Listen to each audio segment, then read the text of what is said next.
Oke, assalamualaikum warahmatullahi wabarakatuh. Pada kesempatan kali ini, saya akan memaparkan tentang materi Merdeka Belajar. Mengenali dan memahami diri sebagai pendidik. Materi yang kita pelajari adalah mengenali diri dan peran sebagai pendidik, peran saya sebagai guru, ingin menjadi guru seperti apa kita. Mengenali diri dan peran sebagai pendidik. Menurut Ki Hajar Dewantoro, manusia merdeka adalah manusia yang hidupnya bersandar pada kekuatan sendiri, baik lahir maupun batin, tidak tergantung pada orang lain. Dalam materi ini kita diminta untuk mengenali kekuatan dan kelemahan diri. Dengan menjadi guru, hadir setiap hari untuk murid, hadir untuk terus menambah kapasitas diri, menyadari kebutuhan untuk terus belajar secara mandiri, dan bisa mengantarkan murid-murid untuk berdaya dan menjadi manusia yang merdeka. Terus, peran saya sebagai guru apa? Hal ini dipaparkan oleh Ki Hajar Dewantoro. Menurutnya, memberi ilmu demi kecakapan hidup, anak dalam usaha mempersiapkan untuk segala kepentingan hidup manusia. Yang kedua, menyamakan mendidik anak dengan mendidik rakyat. Yang ketiga, kehidupan kita saat ini adalah buah dari pendidikan kita yang terima saat kita masih anak-anak. Selanjutnya, guru seperti apa yang saya inginkan? Yang pertama adalah memberi pengaruh baik ke peserta didik. Yang kedua, menginspirasi peserta didik sebagai perwujudan harapan masa depan mereka. Yang ketiga, menyuguhkan inovasi-inovasi dalam pembelajaran. Selanjutnya, menciptakan pembelajaran yang nyaman dan menyenangkan. Yang terakhir yaitu menciptakan karakter profil pelajar Pancasila. Mendidik dan mengajar.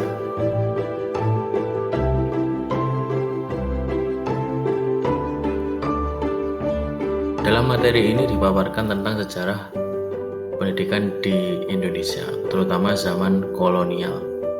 Ya, pada zaman ini siswa kalangan elit tertentu yang hanya diperbolehkan untuk mengenyam pendidikan. Kalaupun dari kalangan bawah hanya bertujuan untuk menjadikannya sebagai buruh atau tenaga tertentu.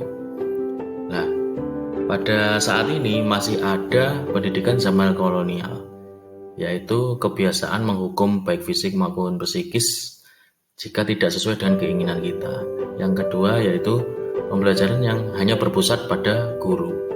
Yang terakhir yaitu menyamaratakan karakteristik peserta didik. Selanjutnya yaitu mendampingi murid dengan utuh dan menyeluruh. Kodrat murid.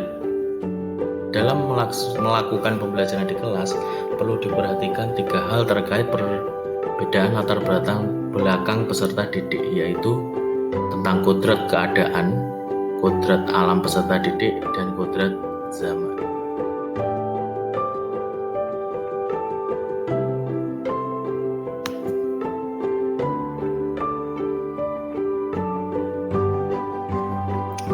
Selanjutnya, asas trikon. Asas trikon ada 3. Yang pertama kontinuitas, yang kedua konvergeni, dan yang ketiga konsentris. Mendidik dan melatih kecerdasan budi pekerti. Setiap peserta didik memiliki kecerdasan berpikir masing-masing. Kecerdasan berpikir peserta didik harus dapat mengembangkan budi pekerti atau watak murid yang tidak hanya dibentuk di sekolah, tetapi dalam keluarga dan lingkungan. Sebagai pendidik harus memahami bagaimana watak dan budi pekerti diasah dan dilatih ke murid. Teori konvergenitas dan pengaruh pendidikan.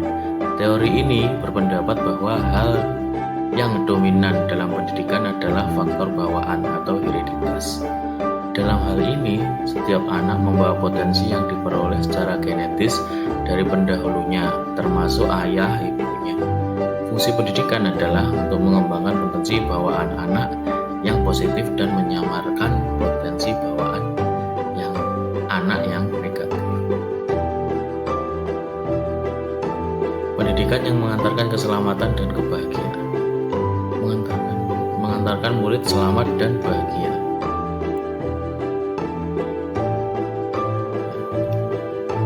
Pendidikan seharusnya dapat menghantarkan peserta didik untuk keselamatan dan kebahagiaan hidupnya. Pendidikan tidak hanya mengajarkan materi pelajaran, tetapi mendorong murid untuk menemukan pemahaman bermakna yang relevan dengan kehidupannya. Sistem Among yang diciptakan oleh Ki Hajar Dewantara ada 3. Yang pertama, Ingar Susung Tulodo, berarti sebagai pendidik harus bisa menjadi teladan yang baik. Yang kedua yaitu Ing Madya Mangarsa, berarti sebagai pendidik harus bisa membangun semangat kepada peserta didik. Yang ketiga, Tutwuri Handayani, sebagai pendidik harus bisa memberikan dorongan kepada peserta didik untuk belajar hal-hal yang bermanfaat. Menciptakan lingkungan pembelajaran terbaik bagi murid. Yang pertama, membimbing murid memperbaiki bangsa. Guru membimbing dan mendampingi murid dalam proses belajarnya, bukan hanya sekedar meningkatkan kecerdasan berpikirnya, melainkan juga secara tidak langsung berperan memperbaiki bangsa. Pendidikan harus memahami bagaimana perannya memperbaiki bangsa. Hal ini juga penting, yaitu peran keluarga, sekolah, dan masyarakat. Kita sepakat bahwa pendidikan bukan hanya tanggung jawab guru di sekolah, perlu kerjasama dan kolaborasi antara keluarga, sekolah, dan masyarakat untuk mewujudkan lingkungan pembelajaran yang optimal dan kondusif bagi peserta didik.